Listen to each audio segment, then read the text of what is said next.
The Bronx Bombers, the Pinstripes, the New York Yankees, winners, 27-time world champions, goes unmatched across any sport, any sport. They are basically a symbol for just greatness across their entire history, with great players stretching from the early times of Babe Ruth and recent of Derek Jeter.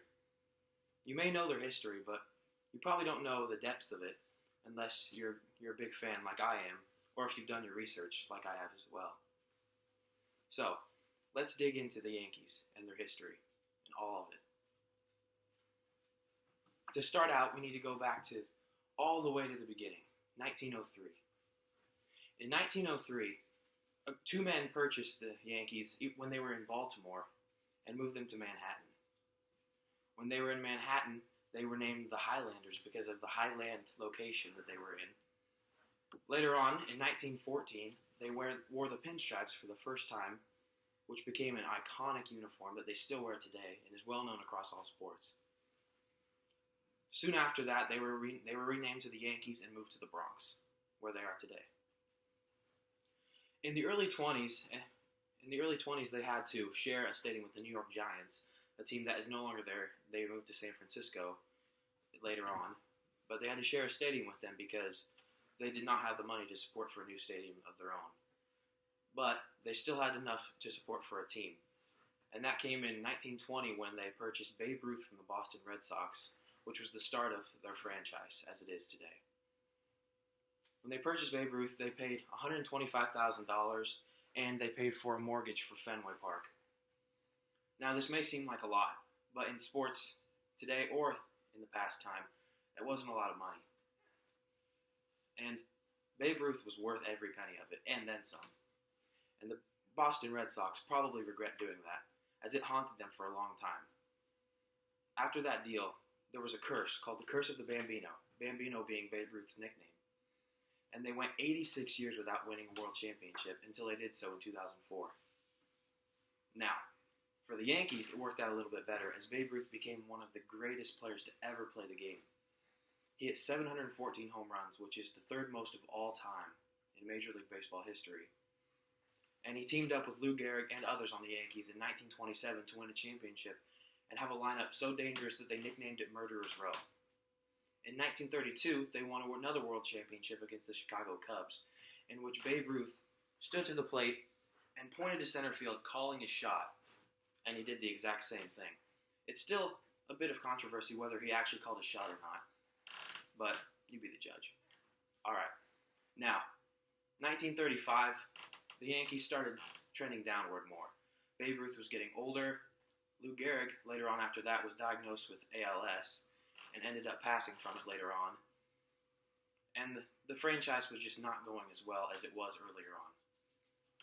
They had Lou Gehrig Day later in the year when Gehrig was diagnosed with ALS, in which he gave his famous speech where he said, "Today, I consider myself the luckiest man on the face of the earth."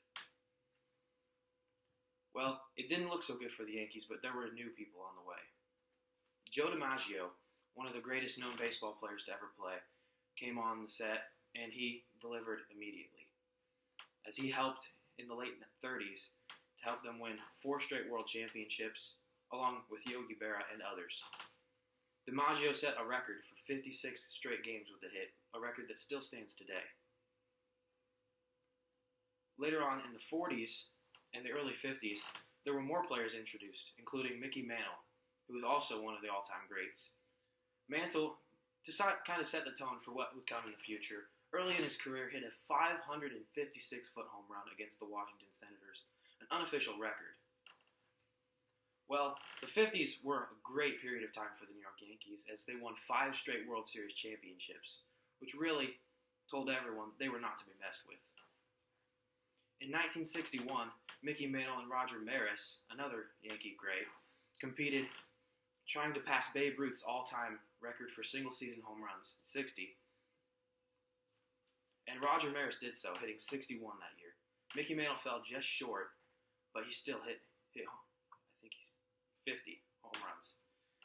And then after that, the 70s and 80s sort of became a dry spell, as they did not have many of the great players that they used to. Although Reggie Jackson came aboard and he delivered for them in the clutch in 1977 against the Los Angeles Dodgers, where he hit 3 home runs in a single game, which tied Babe Ruth's record for most home runs in a single World Series game. In the 80s, there was not much winning in the Bronx, and owner George Steinbrenner was not happy. Although they had a great player in Don Mattingly, he did not win as much as some other guys did because he was not surrounded with as good of players. Then, Mattingly retired in 1995, not winning a single championship, but greatness was on the way. 4 new players set the tone in 1995, coming aboard: shortstop Derek Jeter, closer Mariano Rivera, starting pitcher Andy Pettitte, and catcher Jorge Posada. These 4 would become the cornerstone of many great Yankee years, including winning a World Series championship in 1996, 1998, 1999, and 2000. They also made the World Series in 2001 and 2003, although they lost to the Diamondbacks and Marlins, respectively. In 2009, people such as George Steinbrenner, the Yankees owner, and his son Hal, who took over for George as he was getting old, became upset that the Yankees weren't winning as much, their last championship coming in 2000. In 2009, they spent big on the free agent market, something that is well known across Yankee history as them being big spenders. They purchased Mark Teixeira, CC Sabathia, A.J. Burnett, Nick Swisher, and others, and they went on to win the World Series against the Philadelphia Phillies. Since then, they have yet to win another World Series championship, but the future looks bright in the Bronx, as some stars such as Aaron Judge and Gary Sanchez have come aboard, and they look like a promising future for the Bronx Bombers. Now, when you think of the Bronx Bombers, you think of a couple things: spending big money, hitting home runs, and winning, especially winning. 27 world titles.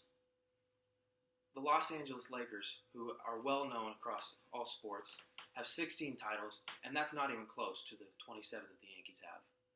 So, to conclude, the Yankees, the Yanks, the Bombers, the Pinstripes, whatever you prefer to call them, have had a history of great players and just great years and titles to come along with it.